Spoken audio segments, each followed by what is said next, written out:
Коренные народы будут представлены в Европе отдельно от хороших русских. Комитет башкирского национального движения за рубежом поддерживает усилия чеченского общественно-политического деятеля Джамбулата Сулейманова по созданию отдельной площадки для коренных народов России на полях ПАСЕ. В условиях постоянных нарушений прав этих народов со стороны Москвы, Башкортостан, как и другие народы, требует права на самоопределение.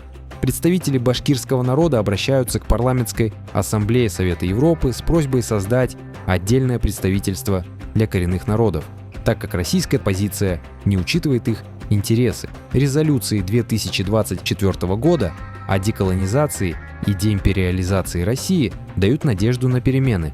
Комитет уверен, что только через независимость народов России можно построить справедливую страну, где уважение прав человека и демократии будет в центре внимания. Подпишись на «Свободный Башкортостан»